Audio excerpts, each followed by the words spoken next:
some people, Norwegian people see it, they will know it's Norwegian. Okay, whatever. All right, please look on.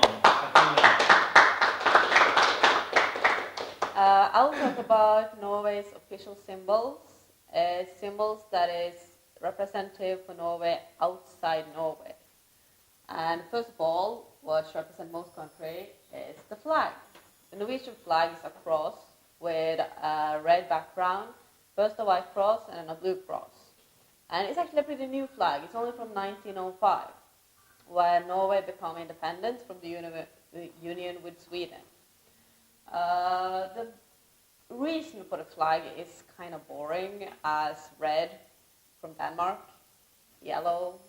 blue from Sweden, cross, well, it was popular, and the combination red, white, and blue, well, France, Netherlands, everyone in Europe had it, so it's kind of fashion, which meant that, of course, we had to do it too.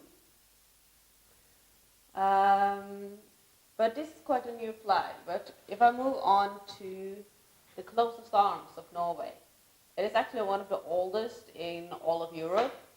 It dates all the way back to the 13th century, and the lion was found at many kings at that time.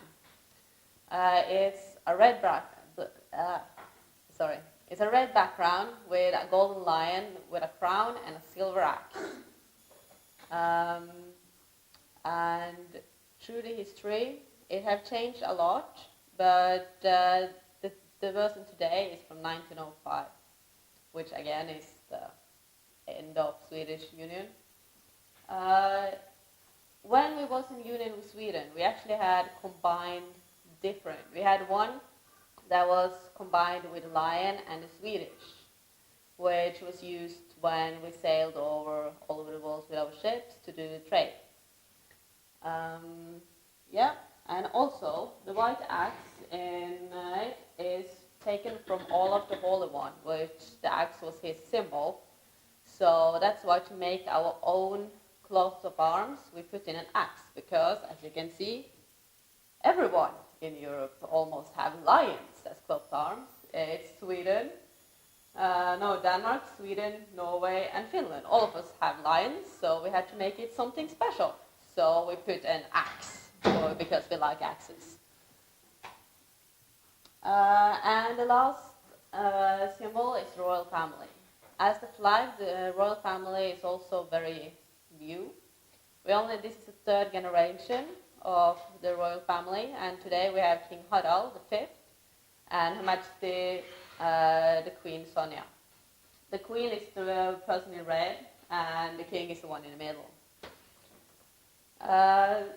The family on the left side is the Crown Prince and Crown Princess family.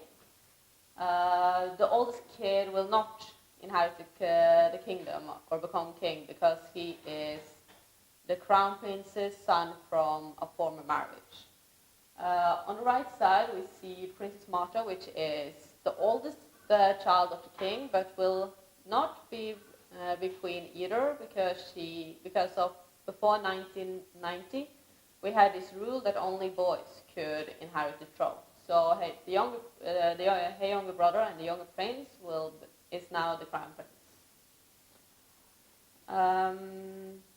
Today, none of our royal family is married to other royalties, so we would say that our royal family is a part of the people.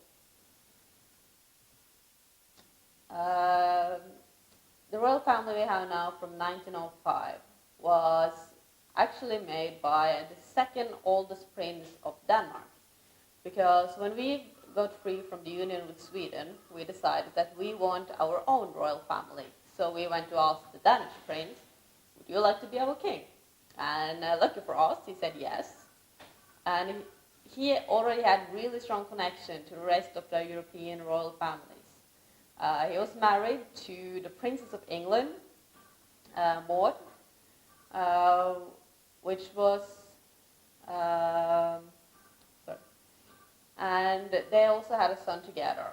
The son's name was Alexander, and the Prince of Denmark actually was named Karl, but as soon as he took up the post of being Norway's king, he changed his own name into Håkon, and and his child's name into Olav, so it would fit more with the Norwegian names. Olav became a really beloved king of Norway, and he married the Swedish princess Marta, but Princess Marta died before Olaf became king, so she was never crowned queen. Olav is very known and is very dear to us because of World War II. In the World War II, Norway got occupied, but the government and the royal family managed to run away to England. So from England, they still ruled the country and still managed to build an opposition to then try to take back the country. So in that sense, King Olav was the symbol of not giving up in World War II. And he became even more there later under the oil crisis, because under the oil crisis, everyone had to you have to take trains, you have to drive cars. And no one would expect the king to do this, but he did. To everyone's surprise, he suddenly found out, okay, I'm going to go skiing. He put himself on the train and was going to the forest. And this picture is the most famous picture of our king at that time, because it was so dear to the people's heart. Everyone was suffering, so the king decided to do it together with them. And he refused to, he insisted on paying, even though the conductor did not want to